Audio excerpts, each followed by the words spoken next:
Hello everyone and welcome to Beaton's 3 in 30 webinar, How to Sustain Superior CX. Great to have everyone here today. Could I ask a favor of each of you to like the video you're watching? Also to let you know there'll be recording and slides available on the event page on LinkedIn. And then also it's a webinar. We'd love some questions, so please post questions as we go on the right-hand side, and we will look out for them and answer the questions, put the questions to our panelists. So that's what I'd like to do first, is welcome our panel guests. They're both leaders from firms who are regular finalists and winners in our Client Choice Awards, so very well placed to talk about our topic, how to sustain superior CX. So we've got today Renae Lattey, the Managing Partner of Clients and M&A at Wood Mallesons, and we've got Ralph Fouche, who's the Managing Director New Zealand at Stantec. So I'd like to ask them to introduce themselves and say a few words. So Renae, if you want to go first, please. Sure. Thanks, Paul, and hello everyone, and welcome. I'm very passionate about this topic, actually, as Paul knows, and my role at the firm is to look after the firm's 2,000 plus clients. So very keen to share with you and hear what Ralph's got to say and see what questions come through. Thanks, Renae. And Ralph, please. Thanks, Paul. Thanks, Renae. Thanks, Beaton, for giving us the opportunity to discuss a topic that Renae's already mentioned that we're fairly passionate about.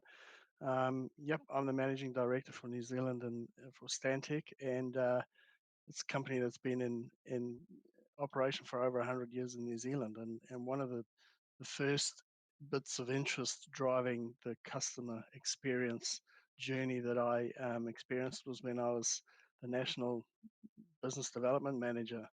And I guess, it came to light that long-term relationships are clearly everything, but also in a consultancy business, all that investment in business development is wasted if we aren't delivering a great customer experience. So, yeah, pretty keen to share some stories and listen to some other good stories from other people.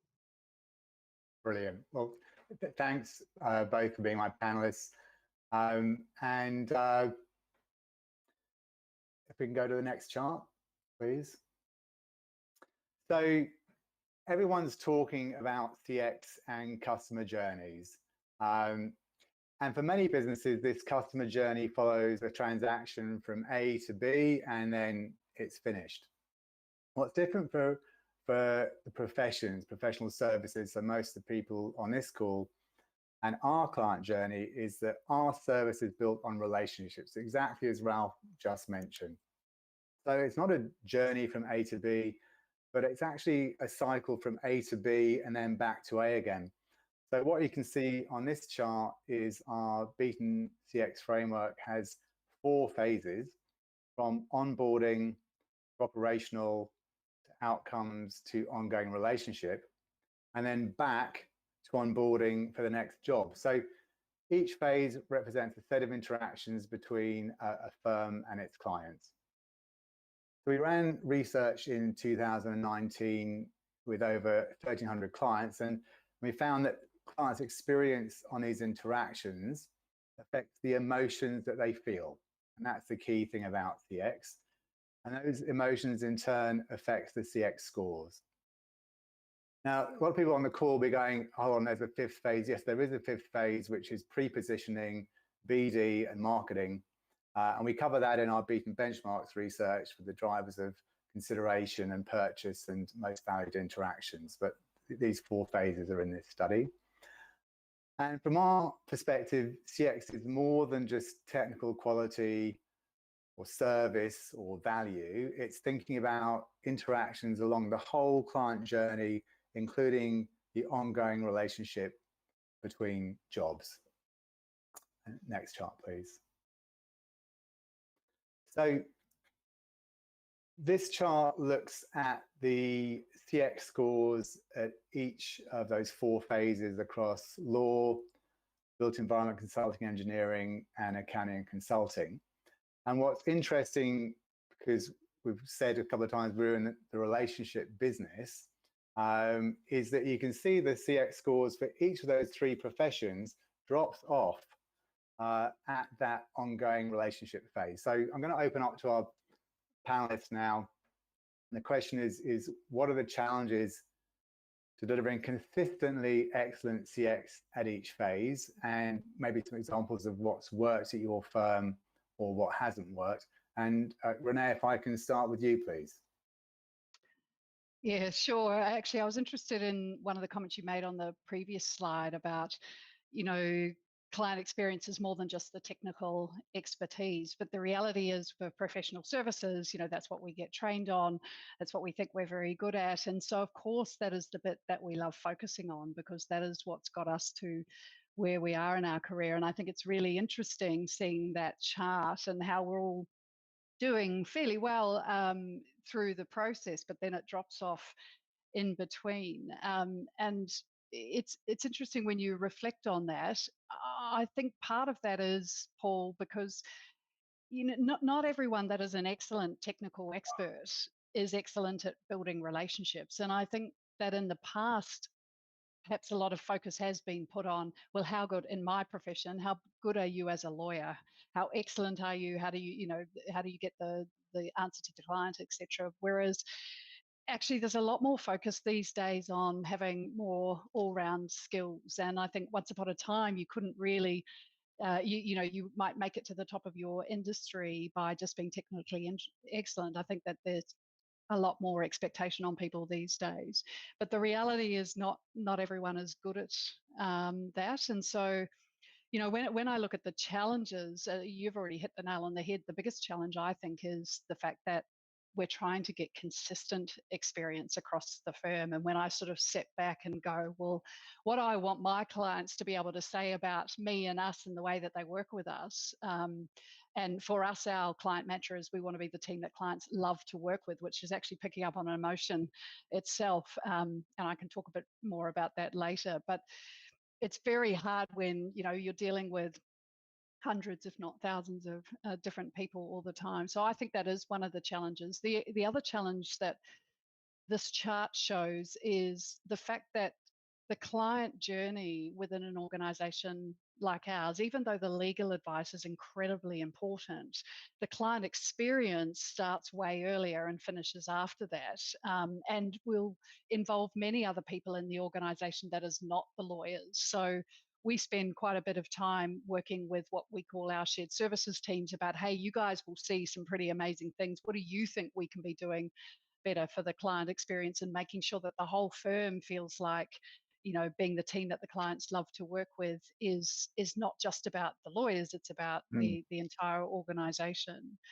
I think one thing that we are trying to work on, and I will say, we don't have all the answers. You can see we're not up the top of that, and we're certainly dropping off as well. But I think what that drop off tells us, and we were thinking about this a lot last year during COVID, is the need to be way more proactive in going out to our clients, and not just letting the relationship drop after the piece of work. Of course, that delivery is critical, but making sure that there is regular client contact in between, and that we are taking ideas and insights from across the industries that we work with to our clients, so that we are helping them look good and helping them be proactive with their business. Maybe I'll just touch on a couple of things that have worked well and then throw to Ralph. I think it's critically important to find people that are passionate about building relationships to be your client relationship partners. As I said, I think one thing that we acknowledge in our business is it's not everyone's strength, and we shouldn't make it everyone's strength. We should grab the people that are particularly good at this and love it and get a real kick out of it, like I do, and get them to lead our clients, and not being shy about that. The second thing that's worked well is having a identified focus on feedback, and not just making it the thing that people who know that it's important do, but actually making it a firm-wide initiative and getting other people involved in it. So we focus a lot on our feedback program. We've got quite a systematized program where we go out and talk to clients. We've recently added in what I call the in-flight check-ins. They used to be called mid-matter check-ins, but for those who are a little bit afraid of feedback, I used to get a lot of pushback saying, well, it's not middle of the matter, so you can't go and talk to my client. So we're now calling it in-flight feedback, and those have been such rewarding conversations. You know, inevitably the feedback is positive, as you can see, you know, from some of the charts that Beaton put out. But there'll always be one little thing. And when I ask, how can we be making your life easier? After they've said all these wonderful things about the team, there's always something that the client is holding back because they don't want to bother the team. The team's really busy. They're loving the work that they're doing, you know, everything else they're delivering on. And it will often be something really, really small that they would never bother the team with. But if I can come away from those conversations with one little nugget like that, and we can go and change that, then maybe the experience becomes amazing. So structured feedback programs, finding passionate people. And the last one is we run quite a structured program focusing on client needs for our very strategic clients, which picks up a lot of the emotional point that you made in the first chart, and trying to really put ourselves in the client's shoes and think about, you know, how they'll be seeing things and stop talking about ourselves. Anyway, over to you, Ralph. Sorry, I've talked too long. No, that's great. Actually, there's quite a few things there that I can pick up for our business, because as you can see on the chart, the built environment firms certainly have a long way to go to lift our customer client experience throughout the whole journey compared to the other industries. So we certainly have got quite a few things to work on, and I was particularly interested in those comments you made around how to capture everybody in the organization, you know, business services and other parts of the functional service teams, to bring them into that, you know, overall customer experience. And that's certainly something that I'll take away and have a look at, see how we can manage for our firm. I mean, I don't know, you know, I suspect the drop in the customer experience for the built environment people really is, you know, due to a number of different reasons. And so, you know, a couple of things that I can kind of off the top of my head, I think that well, certainly our firm is revolves around delivering projects and finding ways to seamlessly move from one project to the other without, you know, a lot of downtime, or make that more efficient. So we're constantly moving people from fee earning work, and that presumably is the priority over what could be perceived as unproductive time, to fostering an ongoing relationship. So there's some work for us to maybe perhaps do in the built environment sector around that. You know, secondly, yeah, Renee's absolutely right. The whole focus on best person for the job is important, because, you know, I think that we all like to do, you know, we do what we like to do. You know, we're drawn to doing that first, and you know, engineers are probably more analytical than most other professions, and certainly look to problem solve. And perhaps we ending one problem solving project and looking at something bright and shiny and wanting to move on to the next problem solving project, rather than spend some time on the relationship. So, you know, what we do is pretty much the same as Renae. We have a set classifications for clients, and we clearly have our key clients, which we have specific people organized to lead those relationships, you know, and those change over time as we keep going. So yeah, I don't know that it's specifically one or two things we can do to lift our customer experience right at the end of the project, but there's certainly a lot to work on. Thanks, Ralph and Renae. And look, some great points. I think one summary point is it's not just one thing, is it? There's multiple aspects to it, and the whole, bringing the whole of the firm and each person's job, even though they might not think they impact clients, can impact clients, or can impact how somebody else is interacting with clients. And that the feedback pieces and identifying, as you said, Renae, often little issues. And I love the in-flight feedback. I've written that down. You mentioned that the previous time. Our benchmarks research very clearly shows, and in fact, the CX research also shows, if you can find issues and fix them for clients, that's incredibly powerful. And I know from a previous conversation, Ralph, you said you can turn a detractor to a promoter if you can find that issue. Yeah, I mean, raving fans will be your promoters, and you've got to hold on to them and really look after those sorts of clients. But in my experience, we've also been able to turn around a detractor by spending some time specifically, phoning them up or getting some FaceTime and actually taking the time to listen to the issues and listen to the feedback and spend that one-on-one time with them. You got to give them, obviously, because you mentioned earlier, the emotions are quite high when people are detractors, and you've got to leave some time for them to express those emotions and let them know that we will look to do whatever we can to fix it. And the important thing then is to go away. Don't offer a solution automatically. Well, that's in my experience what I found, is go away, have a think about what we can do, and come back with a plan and have a conversation with the client about what the new plan is. And normally it's just probably a change in the project team, or change in some of the processes, or improve communication, but articulate a little bit about how much better this should be, and then check in every couple of weeks or every week, communicate often about how it's going, have we fixed it, what's there, are we still having those issues, and I think some of the detractors have been turned to promoters over time, just with a little bit of effort. So it's certainly something to keep in mind. Brilliant.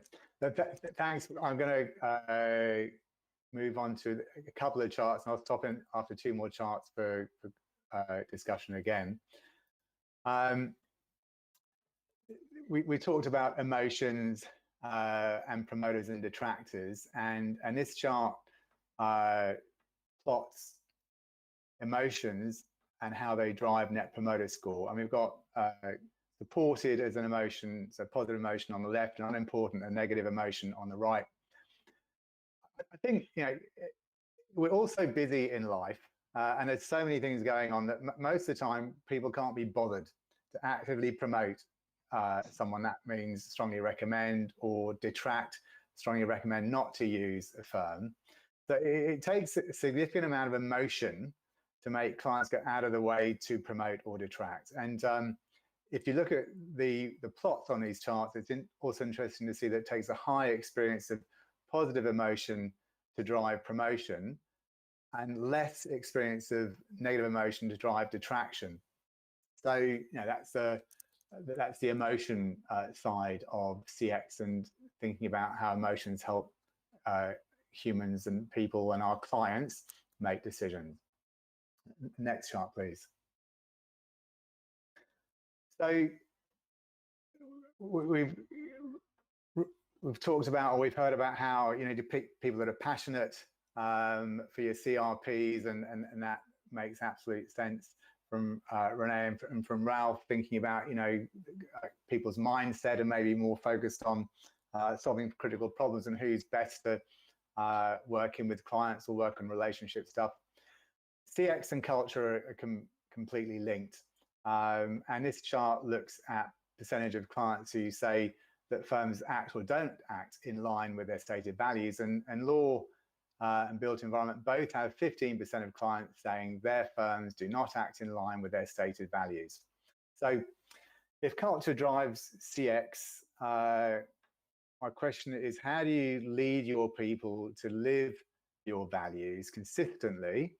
And we'll talk about cultural change, so to change where needed. So how do you lead that as leaders of your businesses, and what are the challenges? So Ralph, I might go to you first this time. Sure, yeah, absolutely. Culture, as you said, is vital in delivering a good client experience. I guess engagement in the firm's values and frequent communication about culture is important.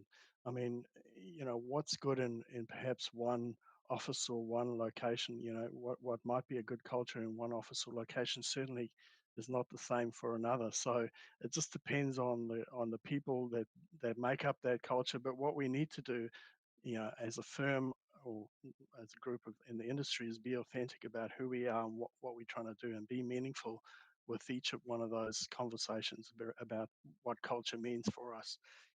We've had, in my experience, I've worked for a couple of different firms that have value statements that are long-winded and not easily remembered. And currently we have 3 or 4 values that are about 3 or 5 words each, and very easy to articulate and hold people to account and communicate often around, what you've just said there doesn't fit in with this value or that value. Clients won't respect that value, that you're showing now. And we hold each other to account and communicate them often, as well as celebrate whenever, things do go well, and we do deliver well against them. So, I believe that, as you said, the culture is a vital part of it, and certainly easy for us. Well, it's not that easy, but obviously depends on the location or where we are. But overall, the firm's got to have that framework that we have to follow, and that's what I believe. Thanks, Ralph. And Renae? Well, I think the other day we were talking about whether CX, the focus on CX, can help drive culture, and I do think it's possibly the other way around. If I was trying to drive a focus on CX here in the firm and we didn't have, supportive teams and, a focus on making the place really great for people to work at, I think we would really struggle. So I think everything that you were saying, Ralph, about being clear about what it is, what we stand for. We're not quite at we've got 4 words, and we can do better at that, but we're very clear about what we want to do in the client side of things. Probably not as good at holding people accountable to that framework, but it does. And I talked earlier about us saying we want to be the team that clients love to work with. That was brought in to really focus people on that love emotion and actually putting yourself in the client's shoes to stop thinking about it from our perspective. I do think you have to be clear around expectations of people around everything. But if I focus on the client side, and one of the things that we've started a little bit of work on, because for the last couple of years, I've been very much focused on our strategic clients. And then we thought, well, actually, now's the time to pull together a bit of a playbook so that everyone can, across the firm, and I was talking earlier about not just the lawyers, but everyone can understand what we're trying to achieve across all sorts of parts of the client journey. So that for us is just another way of reinforcing and setting clear expectations. We haven't launched it yet. We're still finalizing it. But I think that does go away to helping with that clarity. I mean, you've touched on it already, Ralph, around, happy employees, mean happy clients. We looked quite a while ago, we looked at our staff turnover rates and realized that they were quite high. And then you step back and you go, well, how on earth can we deliver consistent client experience and expect that our people will, be these client ambassadors for us when we were losing a significant proportion of our firm every year? So that's why we pivoted at that point to focus on, the people experience, knowing that actually it was going to have an impact on the client experience too. And so, I mean, it seems really simple when you say it like that, but it's so incredibly important, the retention of people. And we were talking before about, especially post-COVID, there's going to be some really interesting things happening with the market, but just making sure that you are focusing on the people and the professional services. They, our people and our clients, that's all we've got. So absolutely. Yeah. Yeah, thank you both. It is, as you say, we are people businesses. That's how we deliver to our clients. That cultural piece is critical. And our research, I mean, we all know that happy people will do more for clients and are in a better mindset to do better for clients. And the reverse is also true.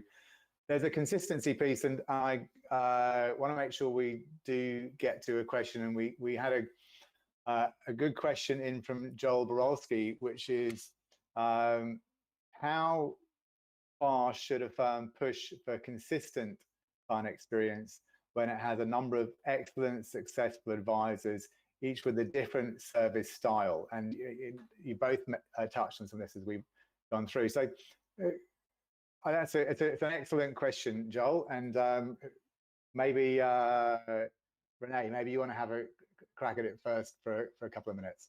Sure. I think it is an excellent question. I highlighted at the beginning that consistency is one of the biggest challenges. And I don't think you need to try and get everyone to service their clients in exactly the same way.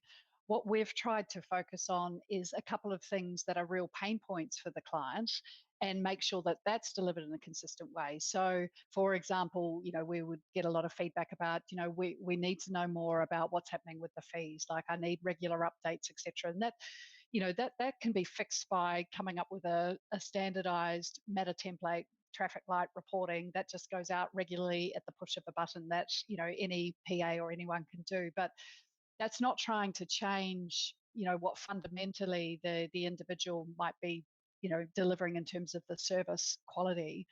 Another one might be, around your templates for how we give advice. And, we're going through a current refresh now because, we think that the way that clients want their advice delivered is different. And the businesses that our clients support want things delivered differently. So coming up with the frameworks within which people can be more individualized, I think is totally fine. But I would pick on the things that clients are telling you are pain points for them and try and help make that consistent across the organization.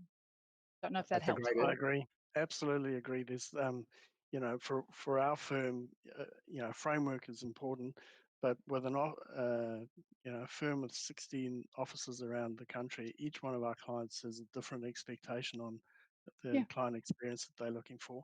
And clearly our people either resonate with that or don't in those different locations. So I absolutely wholeheartedly agree with you that there should be no real consistency in the client experience as long as the experience is good with the client, but there should be a framework where we can help coach, mentor, and have some people to call on, when things do start to get sticky. And I think the point, just jump in, you made the point that all our clients are different. And they actually like different things in terms, and there will be many clients who won't work well with a particular person, but work great with a different one. And Absolutely. I think you've got to keep those differences. I think you're both. I agree, obviously, with both of you. I think the client point's a really good one. Is that the style of one client might be different from the style of a different client, a property client versus a banking client or a government client, and therefore being able to flex your CX within that framework is key. I'll also just echo, I think if you're going to try and get that consistency, if you've got pain points which are common across your customer experience, then those would be the ones which you would try and fix consistently. Now, we're going to aim to finish on time, and we've got a summary chart next. 3 takeouts. So the 3 in 30 idea, 30 minutes of fantastic discussion from our panelists, and 3 takeouts for you to go away and think about or hopefully action. First of all, our client journey is cyclical. So ongoing relationships is an opportunity for CX differentiation. Secondly, identify and remove moments of misery. We just had a perfect articulation of that along the client journey because they have the biggest impact on CX. Removing moments of misery is a really important way to focus. And thirdly, leaders need to actively engage with culture to drive client experience. So promote it, instill it, and measure it.